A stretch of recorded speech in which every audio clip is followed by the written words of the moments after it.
Paul, I wasn't one of those expecting a 9-0 tonight, but I was probably expecting a little bit better than that. Were you? Without a doubt. And you have to set out mentally correctly to do that. And I have to question whether we did that. It certainly doesn't look the case. Stood here trying to review the game now. Sometimes you get poor performances, but not to that degree. I think that's as bad as we've been since we've been here. Extremely disappointed, and we've asked that question in there afterwards. We had a good chat on Saturday after the game about how good the performance was and how they needed to be right and prepare correctly for tonight. It looks like they didn't listen. Now, whether that's the case or not, but something went wrong. It wasn't good enough, and no disrespect to Redditch, but we shouldn't be having to change our formation and be sort of praying for the final whistle, and that's what we were doing in the end. And they had two or three presentable chances in the second half, and probably should have equalised. Yeah, they had the header which hit the inside of the post, and from their point of view, that's what happens when you're down there. They don't go in. They had the cross when the lads got a free header, and he didn't connect. And then right at the end, there's the penalty shout, and I'm not saying it sit on the fence. I've no need to, but I genuinely couldn't tell. But certainly their players reacted well enough that they were adamant it was a penalty, and they're unhappy afterwards. And I couldn't argue if they'd have took a point from us, because we didn't perform. It was just so good against Guiseley at times on Saturday, and the complete opposite today. Really, what do you put it down to? My initial feeling is that it's got to be the mental approach. The players don't change, really, although we had to make changes, but the majority of the team's out there.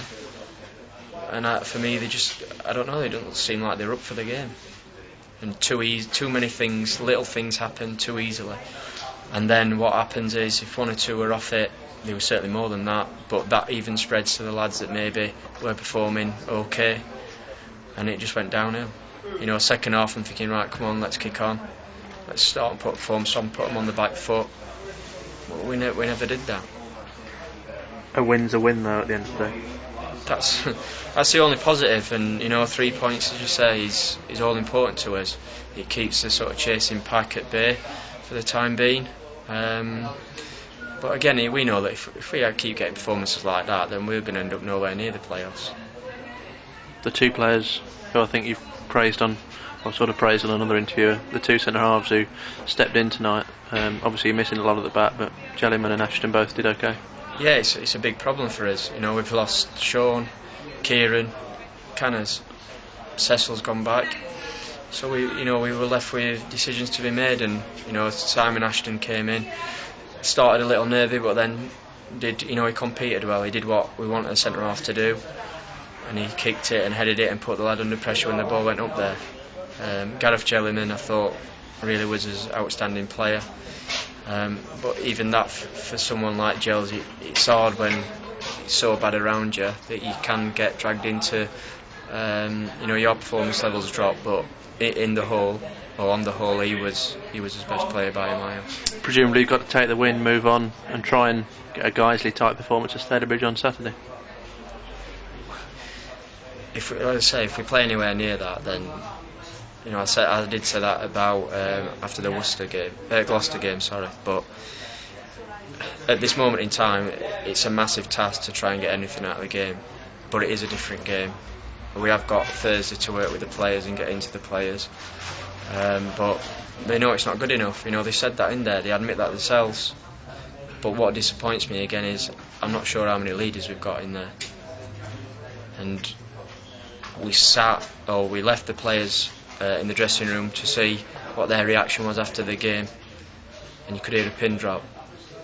Now, when I've played in teams, when Rob has, after a performance like that, there's words said between players. There was nothing, not a word, and that worries me and disappoints me. And we said before the game that we were missing Sean, we were missing as captain Lee Cannavale as well. Who's going to step up? Who's going to step up and lead by example and set the standard and drag other people through? We didn't get it.